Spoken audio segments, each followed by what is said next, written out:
আমি হচ্ছে চামড়াতের আগের দিন রাত্র 11টা বাজে খুবই খারাপ অবস্থা এখানে ভর্তি হয়েছি।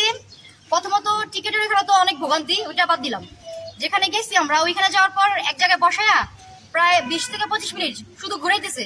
আমার তাড়াতাড়ি করে স্যালাইন দিবে, যা করবো না, মানে ওনারা সরাসরি বলতেছে না আমার টাকা দেন তারপর আমি সিট ভাগ করে দিব। এই সিটের থেকে ওই সিটে বসায়, ওই সিটের থেকে ওই সিটে বসায়, ওইখানে যান। এরপরে আমার ভাইরা একটু চিপা নিয়ে বলে 200 টাকা দেন, সিট ভাগ করে দিব। আমি ওই সময় মরার অবস্থা, আমার ভাই কিছু না ভাই 200 টাকা দিয়ে দিছে।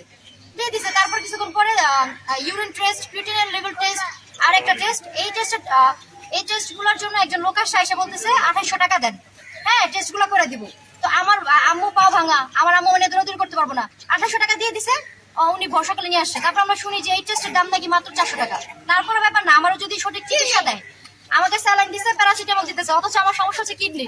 আমরা বলতেছি আমার কিডনি কি সমস্যা, একদিন ডাক্তার আসছে, আমি বলতেছি আমার কিডনি কি সমস্যা, বলতেছে আপনার হচ্ছে হর্ষ কিডনি। আমি তো জানি আমার হর্ষ কিডনি, এটা তো আমি চ্যাটজিপিটি থেকে চাই না আসছি যে আমার হর্ষ কিডনি। 5 দিন আমি এখানে, 5 দিন আমাকে একটা ডাক্তার একই কথা বলতেছে আপনার হর্ষ কিডনি। আর ঈদের দিন সকালে আসছে, তারপরে যে আজকে সকালে আসছে, মাঝখানে আর আসে নাই।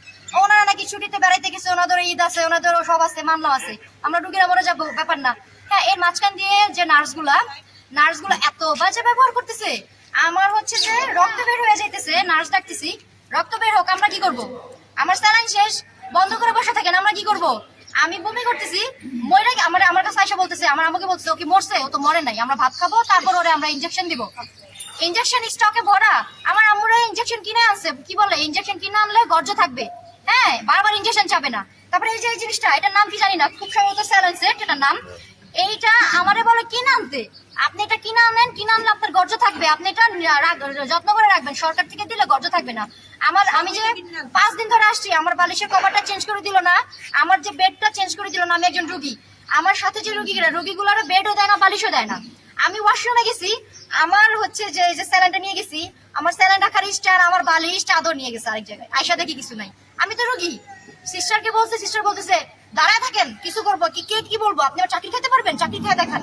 তারপর আমি বাধ্য হয়ে ভিডিও করছি। আর কি সুন্দর দৃশ্য দেখতেছি, রুগী আসতেছে, আমি ভিডিও দেখাবো, আমার কাছে ভিডিও আছে, রুগী ছটফট করতেছে, ওনারা বলতেছে টাকা দেন, এভাবে টাকা গুনতেছে, হ্যাঁ টাকা একজন আরেকজন গুনতেছে, দিতেছে, হ্যাঁ ভাগ করে নিতেছে 3 জন।